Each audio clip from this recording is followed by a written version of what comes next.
Hi everybody, and welcome back to my channel. Today I'd like to go over some of my favorite mods to my Ender 3 V2 printer that I have printed. One of the first modifications I've done is I have added this side spool holder, this guy right here. I'll put a picture in the video so you can see it. I don't like taking it off the printer once I put it on there. The reason I put that side spool holder on there is I didn't like the way that when the spool was on top of the printer, the way it fed into the extruder. It just seemed to put the filament at a strange angle, and I have seen some other videos where they were talking about there's some strange wear that goes on inside the extruder where it goes in when it comes from the top down. So this way I get an opportunity to goes pretty much straight in.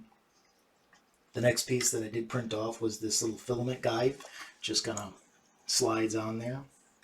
I went with that little filament guide there to help keep the filament off the drive screw, the vertical axis drive screw. It's got grease on the drive screw, so of course you don't want to get any grease on your filament, because if you do, it will ruin your print. The next modification I want to talk about is the cable chain for the cable chain management. I'm not a real big fan of this mod. I put it on there because I do know that the wires were kind of catching on each other when they were moving. I did not print all of the links on there. I just put enough on there to keep them kind of stationary so they don't run into each other. The nice thing about this modification is this platform literally just slides into the slots. There's no extra screws, nothing special that you have to do. There is an adapter at some point. You get some to put them on the bottom of the build plate. I'm not a fan of that. I really don't like to take stuff apart that much. So, but you can actually get the links to go all the way up to the chain and replace this little plastic piece that's already on there. This next mod is definitely one of my favorites. The one thing I like about this mod is I did not like the drawer that is underneath in the front. It just for some reason just does not appeal to me. Doesn't work very well. It catches funny, and it just, I didn't care for it. But this particular mod, I actually, and again I'll leave the link below where I got this from. Got this from Chep over at Filament Friday. So all you have to do is pop this end cap off, and this piece literally just slides right in, this little tool holder, and it's great. Keeps all the tools where I'm easy to get at it. I have a tendency to leave stuff laying around, so I can put the snips in there, which I use the most, along with my scraper, and again, it slides out there, no extra screws, anything else, just slides right into place. Keeps everything neat and tidy.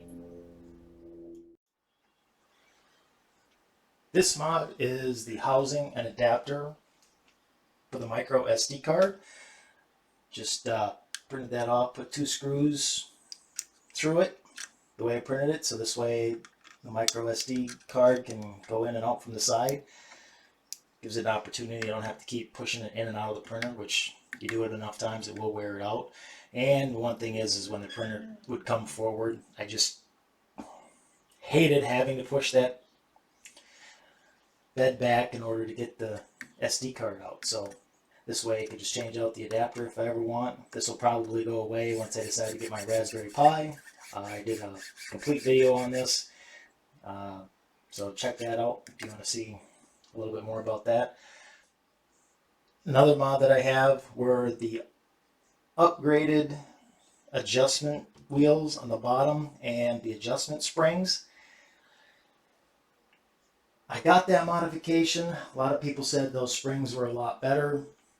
I can't say that the aluminum wheels were a big improvement.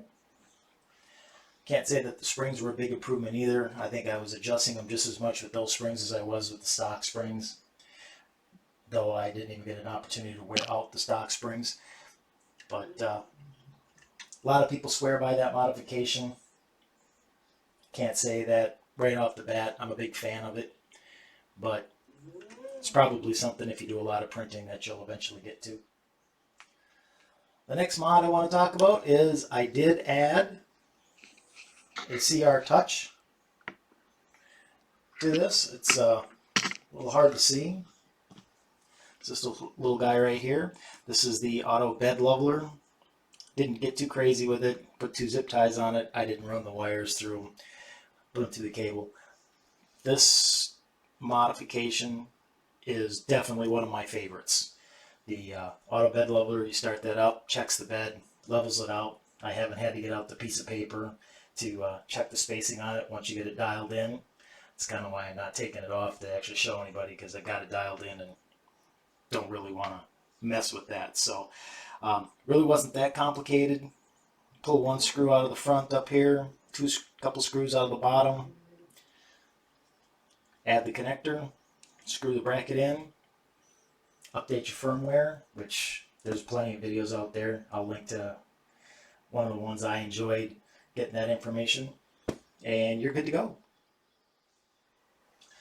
The last modification I want to talk about is this adjustment knob for the Z-axis screw.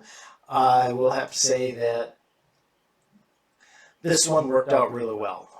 Whenever you want to make that adjustment to the Z-axis, this way, this screw being covered in grease, you don't get grease all over your fingers, and it does give you an opportunity to adjust that up and down. Printed that off. I think it took about an hour. I'd liked a little bit bigger one, but it works for what I'm looking for. This one was great.